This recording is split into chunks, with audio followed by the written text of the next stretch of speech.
കേന്ദ്രത്തിൽ അറിയിച്ചിരിക്കുന്നത് ഞങ്ങൾ 1500 കോടി രൂപ വിതരണം ചെയ്തു എന്നാണ്. സർക്കാരും കേന്ദ്ര സർക്കാരും സംയുക്തമായിട്ട് ആലോചിച്ച് മാത്രമേ പണം ചെലവിടാൻ പാടുള്ളൂ എന്നുള്ളൊരു കത്താണ് പ്രധാനമന്ത്രി കൊടുത്തിട്ടുള്ളത്. ഈ പശ്ചിമഘട്ട സംരക്ഷണവുമായിട്ട് ബന്ധപ്പെട്ട് വരുമ്പോൾ അത് കേന്ദ്രവും ആയിട്ടുള്ള ബന്ധപ്പെട്ടാണ്.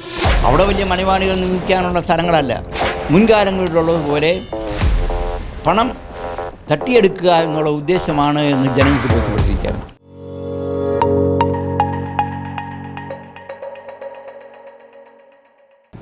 നമസ്കാരം. ഇന്ന് മറുനാടനൊപ്പം ഉള്ളത് കേരള യൂണിവേഴ്സിറ്റി മുൻ സിൻഡിക്കേറ്റ് അംഗമായ RS ശശികുമാർ സാറാണ്. സാർ നമസ്കാരം. താങ്കൾ ഈ അടുത്ത് മുഖ്യമന്ത്രിയുടെ ദുരിതാശ്വാസ നിധിയുമായി ബന്ധപ്പെട്ട് നമ്മുടെ പ്രധാനമന്ത്രി നരേന്ദ്രമോദിക്ക് ഒരു കത്ത് നൽകുകയുണ്ടായി. അതായത് കേന്ദ്രത്തിൻ്റെ അണ്ടറിൽ നിയന്ത്രണത്തിൽ ഈ ദുരിതാശ്വാസ നിധിയുടെ ഫണ്ട് വരണം എന്ന്. ഇപ്പോൾ ഒരു സുപ്രധാനമായ ഒരു കണക്കിപ്പോൾ പുറത്തു വന്നിരിക്കുകയാണ് വയനാട് ദുരന്തവുമായി ബന്ധപ്പെട്ട്. അതായത് മൃതദേഹം സംസ്കരിക്കുന്നതിനടക്കം 75,000 രൂപ വരുന്നു എന്ന കണക്കാണ് ഇപ്പോൾ പുറത്തു വന്നിരിക്കുന്നത്. അതും ഇതുമായി ബന്ധപ്പെടുത്തി നോക്കുകയാണെങ്കിൽ എങ്ങനെ സാറിന് ഇതിനെ നോക്കിക്കാണുന്നു? ആ ദുരിതാശ്വാസ നിധി ദുരുപയോഗം ചെയ്യും എന്നുള്ളത് ഒരു യാഥാർത്ഥ്യമാണ്. ഇത് ജനങ്ങൾക്ക് പൂർണ്ണമായും മനസ്സിലായി കഴിഞ്ഞു. ഞാൻ ലോകായുക്തയിൽ കൊടുത്ത കേസും അതുമായിട്ട് ബന്ധപ്പെട്ടായിരുന്നു. ലോകായുക്തയിൽ നിന്ന് അനുകൂലമായ ഒരു വിധി ലഭിച്ചില്ല എങ്കിലും സാങ്കേതികമായി കേസ് തള്ളിപ്പോയെങ്കിലും പണം ദുരുപയോഗം ചെയ്തു എന്നുള്ള യാഥാർത്ഥ്യം ജനങ്ങൾക്ക് മുഴുവൻ മനസ്സിലായി. അതുകൊണ്ട് തന്നെയാണ് ഇപ്പോൾ വയനാട് ദുരന്തമുണ്ടായപ്പോൾ എല്ലാവരും ദുരിതാശ്വാസ നിധിയിലേക്ക് സംഭാവനകൾ ഉദാരമായി നൽകണമെന്ന മുഖ്യമന്ത്രിയുടെ പ്രഖ്യാപനം വന്നിട്ട് പോലും ജനങ്ങൾ ചെവിക്കൊള്ളാൻ തയ്യാറായില്ല. ആൾക്കാർക്ക് തീർച്ചയായിട്ടും സഹായിക്കണമെന്നുള്ള ആഗ്രഹമുണ്ട്. അവരെല്ലാവരും നേരിട്ട് സഹായിക്കാനുള്ളൊരു മനസ്സാണ് ഉണ്ടായത്. എല്ലാവരും വീട് വെച്ച് കൊടുക്കാം, അല്ലെങ്കിൽ അവർക്ക് വേണ്ട സാമ്പത്തികം നേരിട്ട് നൽകാം എന്ന് പറയേണ്ട ഒരു അവസ്ഥയിലേക്ക് ജനങ്ങൾ എത്തിച്ചേർന്നു. വെള്ളപ്പൊക്കത്തിൽ 5000 കോടി രൂപയാണ് നമുക്ക് ദുരിതാശ്വാസ നിധിയിലേക്ക് ലഭിച്ചത്. അതേപോലെ പാൻഡമിക് വന്നപ്പോഴേക്കും അവിടെ 1500 കോടി രൂപ ലഭിച്ചു. ഈ പണമെല്ലാം മിസ്യൂസ് ചെയ്യപ്പെട്ടു എന്നുള്ളൊരു യാഥാർത്ഥ്യമാണ്. കിറ്റ് വാങ്ങിച്ചതിന് 500 രൂപയുടെ കിറ്റിന് 2000 രൂപ വരെ എഴുതി. അത് ലോകായുക്തയിൽ കേസുണ്ടായിട്ട് പോലും തീരുമാനം ഉണ്ടായില്ല.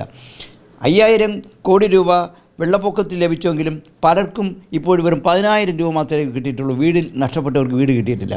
അപ്പോൾ അതുകൊണ്ട് തീർച്ചയായിട്ടും നമ്മുടെ വയനാട് റീബിൽഡ് ചെയ്യണം, അവിടെ നഷ്ടപ്പെട്ടവർക്ക് പണം കൊടുക്കണമെന്നുള്ളത് തന്നെയാണ് കേരളീയരുടെ എല്ലാവരുടെയും മനസ്സ്. എല്ലാവർക്കും ഒരു മനസ്സേയുള്ളൂ. പക്ഷേ അത് മുഖ്യമന്ത്രിയുടെ ദുരിതാശ്വാസ നിധിയിലൂടെ കൊടുക്കുന്നതിന് ആശങ്കയുണ്ട്. ആ ആശങ്ക കണക്കിലെടുത്തുകൊണ്ടാണ് ഞാൻ പ്രധാനമന്ത്രിക്ക് ഇത് സംബന്ധിച്ച് കത്തയച്ചത്. കാരണം പ്രൊഫസർ മാധവ് ഗാഡ്ഗിലിൻ്റെ ആ റിപ്പോർട്ട് വളരെ പശ്ചിമഘട്ടം സംരക്ഷണം കേന്ദ്ര സർക്കാർ സംസ്ഥാന സർക്കാരുമായി സംയുക്തമായി നടത്തണമെന്നാണ് അദ്ദേഹം ആവശ്യപ്പെട്ടിരുന്നത്. പക്ഷേ നിർഭാഗ്യവശാൽ ഇവിടെ മാറി മാറി വരുന്ന ഗവൺമെൻറ് ഇതൊന്നും കൺസിഡർ ചെയ്യാൻ തയ്യാറായില്ല. അത് തന്നെയാണ് ഇന്നത്തെ ദുരന്തത്തിന് കാരണം. അപ്പോൾ പശ്ചിമഘട്ടത്തിന് മുഴുവനും സംരക്ഷിക്കുന്നതിന് കേന്ദ്ര ഗവൺമെൻറ് ഇടപെടണം എന്നുള്ള കാര്യം പ്രധാനമന്ത്രിയുടെ ശ്രദ്ധപ്പെടുത്തുകയും ഇതിന് വേണ്ട ഫണ്ട് കേന്ദ്ര സർക്കാരും സംസ്ഥാന സർക്കാരും സംയുക്തമായുള്ളൊരു കമ്മിറ്റി മോണിറ്റർ ചെയ്യണം എന്നാണ് പറഞ്ഞത്. അത് മുഖ്യമന്ത്രിയുടെ ദുരിതാശ്വാസ നിധിയിലൂടെ ആണെങ്കിൽ മുൻകാലങ്ങളുടെ അനുഭവം ഉണ്ടാവും.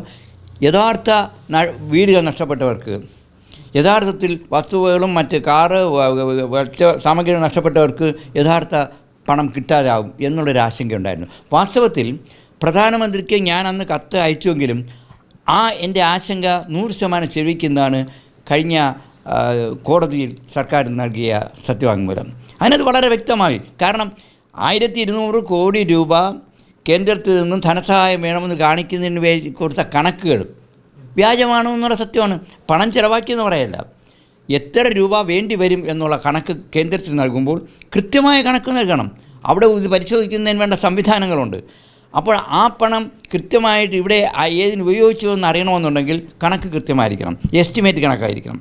അപ്പോൾ പലതും ആക്ച്വൽസ് എന്ന് പറഞ്ഞിട്ടുണ്ട്. ആക്ച്വൽ എന്ന് പറയുമ്പോൾ എടുത്തു പറയുന്ന ഏറ്റവും കൂടുതൽ ആക്ഷേപം വന്നത് നമ്മുടെ ശവസംസ്കാരം ചടങ്ങിന് വേണ്ടി ചിലവാക്കിയ പണമാണ്. ഒരു ബോഡിക്ക് 75,000 രൂപ ചിലവായെന്ന് പറഞ്ഞാൽ ഇത് അവിശ്വസനീയമല്ലേ? അതേപോലെ തന്നെ അവിടെ JCB ഉൾപ്പെടെ എല്ലാം ഫ്രീ ആയിരുന്നു. അവിടെയുള്ള സേവനം നടത്തിയ ആൾക്കാർ മുഴുവനും ഫ്രീ ആയിട്ടാണ്, വസ്ത്രങ്ങൾ ഉൾപ്പെടെ ഫ്രീ ആയി നൽകിക്കഴിഞ്ഞപ്പോൾ അതെല്ലാം എസ്റ്റിമേറ്റ് കാണിക്കുക അല്ലെങ്കിൽ ആക്ച്വൽസ് കാണിക്കുക. അപ്പോൾ സത്യത്തിൽ കേന്ദ്ര സർക്കാരിനെ കൂടി കബളിപ്പിച്ചുകൊണ്ട് മുൻകാലങ്ങളിലുള്ളതുപോലെ പണം തട്ടിയെടുക്കുക എന്നുള്ള ഉദ്ദേശമാണ് എന്ന് ജനങ്ങൾക്ക് ബോധ്യപ്പെട്ടിരിക്കുകയാണ്. ആ തെറ്റ് തിരുത്തേണ്ട ബാധ്യത ഗവൺമെൻറ്റുണ്ട്. അപ്പോൾ ഗവൺമെൻറ് ഒരു കണക്ക് കൊടുക്കുമ്പോൾ അത് റിയലായിരിക്കണം. 1.25 ലക്ഷം രൂപയോ എന്തോ ഇപ്പോഴത്തെ നിയമം അനുസരിച്ച് വീടിന് കൊടുക്കുക. പോരാ, യഥാർത്ഥത്തിൽ വീട് നഷ്ടപ്പെട്ടവർക്ക് 10-15 ലക്ഷം രൂപ കൊടുക്കണം. ആ യാഥാർത്ഥ്യം അറിയിച്ചാൽ മതിയല്ലോ. അപ്പോൾ അതുകൊണ്ട് മാത്രമല്ല, ഇപ്പോഴേ RDS എന്ന് പറയുന്ന സ്ഥാപനം വീട് പൂർണ്ണമായും വെച്ച് കൊടുക്കാമെന്ന് പറഞ്ഞു. അവരുടെ റിക്വസ്റ്റ് ഗവൺമെൻറ് കൺസിഡർ ചെയ്തിട്ടില്ല. എന്തുകൊണ്ട് കൺസിഡർ ചെയ്തുകൂടാ? അതേപോലെ രാഹുൽ ഗാന്ധി വീട് വെച്ച് കൊടുക്കാമെന്ന് പറഞ്ഞിട്ടുണ്ട്. വിവിധ പാർട്ടികൾ, DYFI ആകട്ടെ, മുസ്ലിം ലീഗിൻ്റെ സംഘടനകളാകട്ടെ, കോൺഗ്രസിൻ്റെ സംഘടനകളാകട്ടെ, അവരെല്ലാവരും വീട് വെച്ച് കൊടുക്കാമെന്ന് പറയുമ്പോൾ അക്കാര്യങ്ങളെല്ലാം കണക്കിലെടുത്തും കൊണ്ടുള്ള ഒരു കണക്കാണ് കേന്ദ്ര സർക്കാരിന് സമർപ്പിക്കേണ്ടത്. അക്കാര്യത്തിൽ സർക്കാർ പരാജയപ്പെട്ടു എന്നുള്ളതാണ്. കാരണം ദുരന്തം വന്നു കഴിഞ്ഞാലും ആ ദുരന്തത്തിനെ ചൂഷണം ചെയ്യുക എന്നത് ഇന്ന് നമ്മുടെ കേരളത്തിൽ ഒരു രീതിയായി മാറിയിരിക്കുകയാണ്. അതിൻ്റെ പിന്നിൽ ഞാൻ പൂർണ്ണമായും മന്ത്രിമാർ മാത്രമല്ല, മന്ത്രിമാരും താഴേക്കിടയിലെ ഉദ്യോഗസ്ഥന്മാർ വരെ പണം തട്ടിയെടുക്കുന്ന, ദുരന്തത്തിലൂടെ പണം തട്ടിയെടുക്കുക, അത് കുറേയൊക്കെ ഈ പാർട്ടി അനുഭാവികളും കൈക്കലാക്കും. ഇപ്പോൾ തന്നെ അറിയാമല്ലോ, അവിടെ ഫുഡ് കൊടുത്തതിന് കോടികളാണ് മുടക്കുന്നത്. ഫുഡെല്ലാം ഫ്രീ ആയിട്ട് കൊടുത്തതാണ്. നമുക്കെല്ലാവർക്കും അറിയാവുന്നതാണ്. അവിടെ ഓരോ രാഷ്ട്രീയ സംഘടനകളും, വ്യത്യസ്തമായ എല്ലാ രാഷ്ട്രീയ സംഘടനകളും കൊടുക്കുമ്പോൾ അത് കണക്കെഴുതി വാങ്ങുക എന്ന് പറഞ്ഞാൽ തീർച്ചയായിട്ടും ഗവൺമെൻറ് ഭാഗത്തുണ്ടായിരിക്കുന്ന ഒരു വലിയ പാളിച്ചയാണ്. ഇതിൻ്റെ പിന്നിൽ ഒരു ഉദ്യോഗസ്ഥ വൃന്ദം കൂടി ഈ സർക്കാരിനോടൊപ്പം ഉണ്ട്. കാരണം സർക്കാരിൽ തലപ്പത്തിരിക്കുന്നവർ സത്യസന്ധരാണെങ്കിൽ മാത്രമേ ഉദ്യോഗസ്ഥനും സത്യസന്ധനാവുകയുള്ളൂ. പക്ഷേ തലപ്പത്ത് സത്യസന്ധരല്ല എന്നുള്ളൊരു ബോധ്യം നമ്മുടെ താഴേക്കിടയുള്ള ഉദ്യോഗസ്ഥന്മാർക്ക് വരെ ഉണ്ട്. അതാണ് ഇത്തരത്തിലുള്ള തട്ടിപ്പുകൾ നടത്താൻ പ്രേരിപ്പിക്കുന്നത്. അല്ലെങ്കിൽ ഇത്തരത്തിലുള്ള ഒരു എസ്റ്റിമേറ്റ് ഒരിക്കലും, അല്ലെങ്കിൽ ആക്ച്വൽസ് ഒരിക്കലും കേന്ദ്ര സർക്കാരിന് കൊടുക്കില്ല. എല്ലാത്തിനും ഗവൺമെൻറ് പണം വാങ്ങുക, ആ പണം മറ്റാവശ്യങ്ങൾക്ക് ഉപയോഗിക്കുക. ഇവിടെ അതല്ല വേണ്ടത്. നമുക്ക് കേന്ദ്രത്തിൽ നിന്നും പരമാവധി പണം, എത്ര കോടി വേണമെങ്കിലും ലഭിച്ചാൽ അത് കൃത്യമായി വയനാടിൻ്റെ റീബിൽഡിന് വേണ്ടി ചിലവാക്കാൻ കഴിയണം. പിന്നെ മറ്റൊരു കാര്യം വളരെ വ്യക്തമായിട്ട് പറയുന്നത്, ഈ പശ്ചിമഘട്ട സംരക്ഷണവുമായിട്ട് ബന്ധപ്പെട്ട് വരുമ്പോൾ അത് കേന്ദ്രവും ആയിട്ടുള്ള ബന്ധപ്പെട്ടാണ്. കേന്ദ്രവും സംസ്ഥാനവും സംയുക്തമായിട്ടാണ് ഇത് കൈകാര്യം ചെയ്യേണ്ടത്. അങ്ങനെ വരുമ്പോൾ അവിടെയുള്ള ഗാഡ്ഗിൽ അദ്ദേഹത്തിൻ്റെ റിപ്പോർട്ടിൽ പറഞ്ഞിട്ടുള്ള കാര്യങ്ങൾ അക്ഷരമായി നടപ്പിലാക്കണം. അവിടെ ഈ പറഞ്ഞ ഡീഫോറസ്റ്റേഷൻ അങ്ങനെ പ്രധാനമായിട്ട് പറഞ്ഞിട്ടുണ്ട്. അതുപോലെ ക്വാറികൾക്ക് കൊടുക്കുന്ന ലൈസൻസ് കൊടുക്കുന്ന കാര്യം. മൂന്നാമത് കെട്ടിടങ്ങൾ നിർമ്മിക്കുന്ന കാര്യം. അവിടെ വലിയ മണിവാണികൾ നിർമ്മിക്കാനുള്ള സ്ഥലങ്ങളല്ല. അപ്പോൾ ഇത് പശ്ചിമഘട്ടം മുഴുവനും ഈ നിയമം നടപ്പിലാക്കിയില്ലെങ്കിൽ നാളെ വയനാട് മറ്റ് സ്ഥലങ്ങളിലും ആവർത്തിക്കപ്പെടുമെന്നുള്ള ആ ഒരു ആശങ്കയുണ്ട്. അത് കണക്കിലെടുത്തുകൊണ്ട് തുറന്ന മനസ്സോടുകൂടി സർക്കാരും കേന്ദ്ര സർക്കാരിനോട് സംയുക്തമായിട്ട് ആലോചിച്ച് മാത്രമേ പണം ചെലവിടാൻ പാടുള്ളൂ എന്നുള്ളൊരു കത്താണ് പ്രധാനമന്ത്രി കൊടുത്തിട്ടുള്ളത്. തീർച്ചയായിട്ടും ഞാൻ പ്രധാനമന്ത്രിക്ക് കത്തിനെ കൂടുതൽ ബലപ്പിക്കുന്നതാണ് ഇപ്പോൾ സംസ്ഥാന സർക്കാർ ഹൈക്കോടതിയിൽ കൊടുത്തിരിക്കുന്ന സത്യവാങ്മൂലം. ഇത്തരത്തിലുള്ള കണക്കുകൾ പുറത്തു വരുമ്പോൾ നമുക്ക് വ്യക്തമാകുന്നത് മുഖ്യമന്ത്രിയുടെ ദുരിതാശ്വാസ നിധിയിൽ നിന്നും പണം അടിച്ചു മാറ്റപ്പെടുമെന്ന് വ്യക്തമാവുകയല്ലേ ചെയ്യുന്നത്? സംശയമില്ല, ദുരിതാശ്വാസ നിധിയിലെ പണം വ്യാപകമായി മിസ്യൂസ് ചെയ്യപ്പെടുന്നുണ്ട്. അതുകൊണ്ട് തന്നെയാണ് ആൾക്കാരിപ്പോൾ പണം കൊടുക്കാൻ അടയ്ക്കുന്നത്. അതിന് ഒരു പ്രത്യേക മോണിറ്ററിംഗ് ഇല്ല. നമ്മുടെ ഏതെങ്കിലും കാര്യത്തിന് വിവരാവകാശം അനുസരിച്ച് ചോദിച്ചു കഴിഞ്ഞാൽ ക്രോഡീകരിച്ച് വെച്ചിട്ടില്ല എന്നൊരു മറുപടി മാത്രമേ പറയുന്നുള്ളൂ. അപ്പോൾ ദുരിതാശ്വാസ നിധിയിലേക്ക് പണം കൊടുക്കാൻ കേരളത്തിലെ ജനങ്ങൾ, മലയാളികൾ തയ്യാറാണ്. നമ്മുടെ സംസ്ഥാനത്തിന് പുറത്തുള്ള മലയാളികൾ, അന്യരാജ്യങ്ങളിൽ താമസിക്കുന്ന മലയാളികളെല്ലാം എത്ര കോടികളും ലക്ഷങ്ങളും കൊടുക്കാൻ തയ്യാറാണ്. പക്ഷേ ആ പണം കൃത്യമായുള്ളവരുടെ കയ്യിലെത്തണമെന്നുള്ള നിർബന്ധം അവർക്കുണ്ട്. അക്കാര്യത്തിൽ സർക്കാരിനെ പൂർണ്ണമായും ജനങ്ങൾ അവിശ്വസിക്കുകയാണ്. ആ അവിശ്വാസത്തിൻ്റെ ഉദാഹരണമാണ് ഇപ്പോൾ വയനാട് നടന്നിരിക്കുന്നത്. ഈ അടുത്ത കാലത്ത് അറിയാമല്ലോ, ഈ ഇടക്കാലത്ത് ഈ അരിക്കൊമ്പൻ, കൊമ്പൻ എന്നൊക്കെ പറഞ്ഞ് ജനങ്ങളുടെ ശല്യം ചെയ്തുകൊണ്ടിരുന്ന 2 ആനകളെ, അതിനെ കടത്തുന്നതിൻ്റെ കണക്ക് വരുമ്പോഴത്തേക്ക് 25 ലക്ഷം രൂപ. 2 ആനകളെ പിടിച്ച് കാട്ടിലേക്ക് വിട്ട് 25 ലക്ഷം രൂപ എഴുതിയെടുക്കുകയാണ്. ഇതിനൊന്നിനും കണക്കില്ല. അപ്പോൾ എവിടെയെങ്കിലും ഒരു ദുരന്തം ഉണ്ടായിക്കഴിഞ്ഞാൽ ആ ദുരന്തത്തിലൂടെ പണം ദുർവിനിയോഗം ചെയ്യുക, പണം അടിച്ചു മാറ്റുക. ഇത് തലത്തട്ട് മുതൽ താഴെത്തട്ട് വരെയുണ്ട്. ഈ നിയന്ത്രിക്കാനുള്ള ധാർമ്മികത നമ്മുടെ നിർഭാഗ്യവശാൽ നമ്മുടെ സർക്കാരിൻ്റെ തലപ്പത്തിരിക്കുന്നവർക്കില്ല എന്നുള്ളതാണ് സത്യം. അത് മാറുകയില്ലെങ്കിൽ ദുരിതാശ്വാസ നിധിയിലേക്ക് മുഖ്യമന്ത്രി ദുരിതാശ്വാസ നിധിയിലേക്ക് പണം നൽകുന്നതിന് പലരും മടി കാണിക്കും. ആൾക്കാർ അതുകൊണ്ടാണ് ഇപ്പോൾ നേരിട്ട് വയനാട്ടിലേക്ക് പണം കൊടുക്കാനായിട്ടുള്ള തയ്യാറെടുപ്പ് നടത്തുന്നത്. തീർച്ചയായിട്ടും വയനാടിനെ റീബിൽഡ് ചെയ്യണം, സംരക്ഷിക്കണം. അതല്ലാതെ നമ്മുടെ വെള്ളപ്പൊക്കത്തിൻ്റെ പേരിൽ നവകേരള സൃഷ്ടി എന്ന് പറയുന്ന പോലെ ഒരു നവകേരളം ഇവിടെ സൃഷ്ടിച്ചിട്ടില്ല.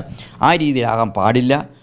അതിനെ തീർച്ചയായിട്ടും കേന്ദ്ര സർക്കാർ സംസ്ഥാന സർക്കാരുമായിട്ട് ആലോചിച്ച് കേന്ദ്ര സർക്കാരിൻ്റെ സംസ്ഥാന സർക്കാരിൻ്റെ മോണിറ്ററിങ്ങിൽ പണം നൽകും എന്നുള്ളൊരു പ്രതീക്ഷയാണ്. കോടികൾ അവർക്ക് വേണ്ടി ചിലവാക്കണം. അതിനുവേണ്ടിയുള്ള ശ്രമങ്ങൾ തീർച്ചയായിട്ടും അതിനുള്ള നീക്കങ്ങൾ കേന്ദ്ര സർക്കാരിൻ്റെ ഭാഗത്തുനിന്ന് ഉണ്ടാകും എന്നുള്ളൊരു പ്രതീക്ഷയാണ് എനിക്കുള്ളത്. കേന്ദ്രം ഇതുവരെയും ഒരു സഹായവും നൽകിയിട്ടുമില്ല. അതിനെ എങ്ങനെ നോക്കിക്കാണും? അവിടെ കേന്ദ്രത്തിൻ്റെ കണക്ക്, അവിടെ ഒരു സിസ്റ്റം ഉണ്ടല്ലോ.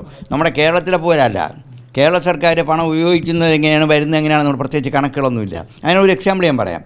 ഈ അടുത്ത കാലത്ത് നമ്മുടെ സ്കൂളിലെ കുട്ടികളുടെ ഉച്ചഭക്ഷണത്തിൻ്റെ പണം കേന്ദ്രത്തിൽ നിന്ന് വരുന്നില്ല എന്ന് പറയുന്നു. കേന്ദ്രത്തിൽ നിന്ന് വരാതിരിക്കുന്നത് കാരണം കേന്ദ്രത്തിനുള്ള വിഹിതം ചിലവാകും. അതിൻ്റെ യൂട്ടിലൈസേഷൻ അവിടെ എത്തിക്കണം. ആ യൂട്ടിലൈസേഷൻ കൃത്യമായിട്ട് കേന്ദ്രത്തിനെ അറിയിക്കില്ല. അപ്പോൾ കിട്ടുന്ന പണം മിസ്യൂസ് ചെയ്യപ്പെടുന്ന ഒരു ധാരണ അവർക്കുണ്ട്. അതേപോലെ തന്നെ ഈ അടുത്ത കാലത്ത് അധ്യാപകരുടെ ഇടയിൽ ഇന്ത്യയിലെ എല്ലാ കോളേജുകളിലെ അധ്യാപകർക്ക് UGC ശമ്പള സ്കെയിലുണ്ട്.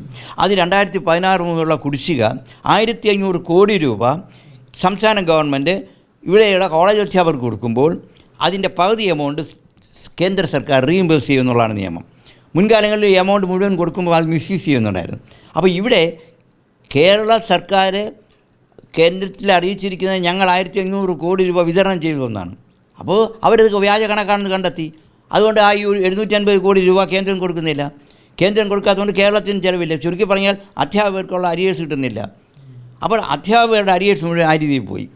അപ്പോൾ സംസ്ഥാന സർക്കാർ പണം പല കാര്യങ്ങൾക്കായിട്ട് മിസ്യൂസ് ചെയ്യുന്ന കൂട്ടത്തിൽ ദുരിതാശ്വാസ നിധിയും മിസ്യൂസ് ചെയ്യുന്നുണ്ട് എന്നുള്ളൊരു തോന്നൽ ഇപ്പോൾ ഈ കോടതി കൊടുത്ത സത്യവാങ്മൂലത്തിലൂടെ ഒന്നുകൂടി അരക്കിട്ടുറപ്പിച്ചിരിക്കുകയാണ്. അപ്പോൾ തീർച്ചയായിട്ടും കേന്ദ്ര സർക്കാർ 2 വട്ടം ആലോചിച്ചതിന് ശേഷം മാത്രമേ ആ എമൗണ്ട് റിലീസ് ചെയ്യുള്ളൂ. തീർച്ചയായിട്ടും കേന്ദ്ര സർക്കാർ പണം റിലീസ് ചെയ്തേ പറ്റുള്ളൂ. കേന്ദ്ര സർക്കാരിൻ്റെ കൂടെ ധനസഹായം ഉണ്ടെങ്കിൽ മാത്രമേ നമുക്ക് വയനാടിനെ റീബിൽഡ് ചെയ്യാൻ കഴിയുള്ളൂ. അതുകൊണ്ട് കേന്ദ്രത്തിൽ നിന്നുള്ള സഹായവും തീർച്ചയായിട്ടും നേരത്തെ പറഞ്ഞ നിയന്ത്രണങ്ങൾക്ക് വിധേയമായി നൽകുമെന്നുള്ളൊരു പ്രതീക്ഷയാണ് എനിക്കുള്ളത്.